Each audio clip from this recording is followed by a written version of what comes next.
कृष्ण की वाणी। बच्चे, चल, मैं आज तेरे सामने ही बैठा हूँ। मैं तेरे सामने आज विराजित हूँ, साक्षात तेरे सामने बैठा हूँ। आज जो कहना है कह ले, आज जो मांगना है मांग ले। आज मेरा पूरा पूरा आशीर्वाद है तेरे ऊपर। मेरे दोनों हाथ तेरे सर के ऊपर हैं। आ जा, बैठ जा मेरे पास आकर। मैं तेरे सामने ही हूँ और इसका प्रमाण मुझे देने की ज़रूरत नहीं तुझे। तू आकर बैठेगा ना मेरे पास, मेरी आंखों में देखेगा ना, तुझे मेरे दर्शन हो जाएंगे। बस तू आज आकर मेरे पास बैठ जा। आज मैं तुझे खुद साक्षात दर्शन देने आने वाला हूँ। साक्षात दर्शन दूंगा तुझे। आ जा मेरे पास। आज मैं बहुत खुश हूँ।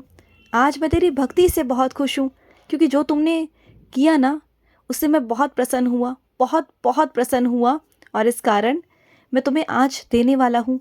जो तुम चाहते हो ना, तुम्हें देना चाहता हूँ। और साक्षात अपने हाथों से तुम्हें वरदान देना चाहता हूँ। अपने हाथों से तुम्हें वो तुम्हारी इच्छा देना चाहता हूँ, तुम्हें आशीर्वाद देना चाहता हूँ।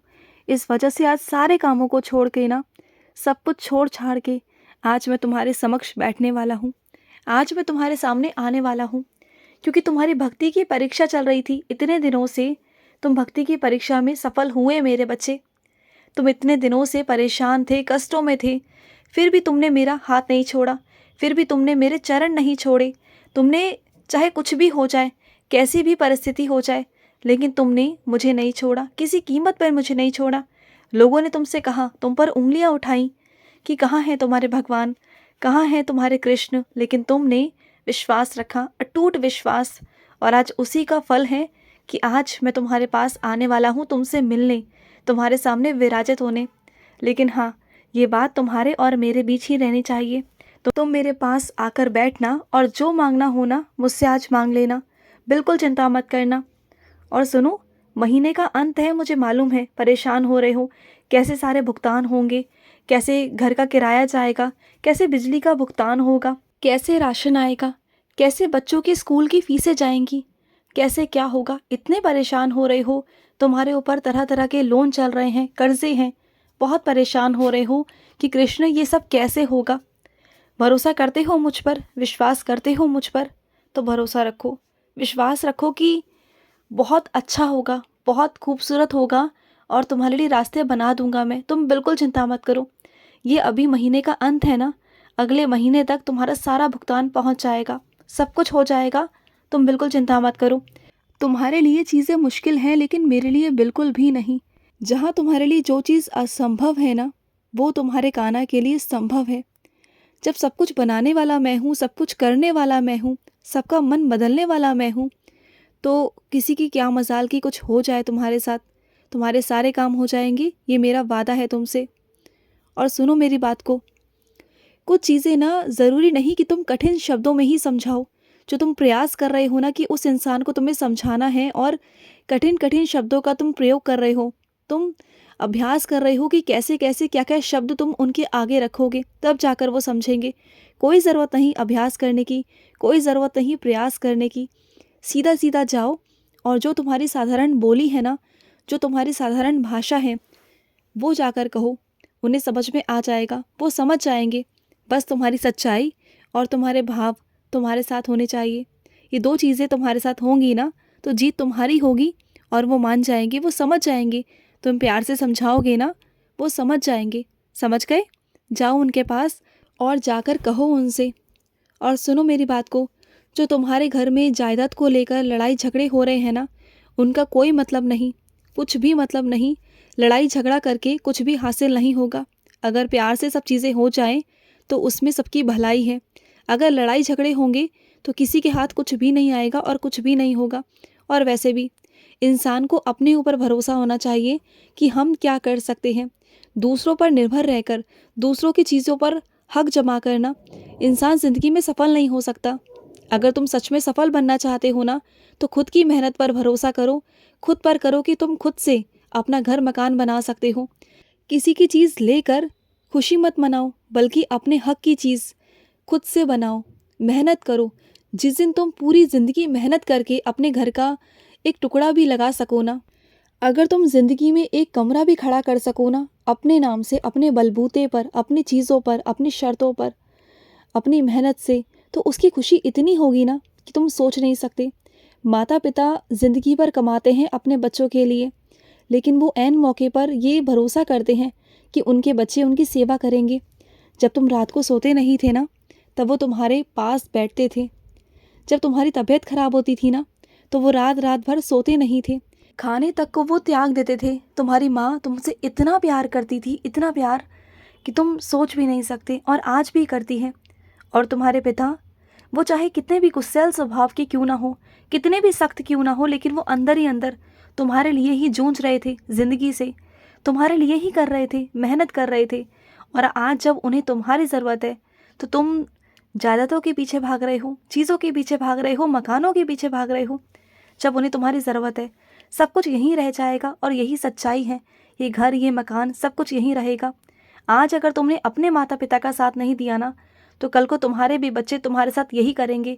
और जब तुम उस अवस्था में आओगे ना, तब जाके तुम्हें समझ में आएगा कि तुमने क्या किया। तो मैं नहीं चाहता कि तुम आगे चलकर पछताओ। मैं चाहता हूँ कि तुम इसी वक्त, इन दिनों ही, इन सालों में ही कुछ समझ जाओ और संभल जाओ। मैं ये चाहता हूँ कि तुम अपने कर्मों को गंदा मत करो। आगे चलकर तुम नहीं जानते हो, क्योंकि जो होता है ना, वो चक्र घूम कर वापस आता ही आता है। अगर तुम कभी किसी का बुरा चाहोगे ना, तो तुम्हारा बुरा होगा, ज़रूर ज़रूर होगा।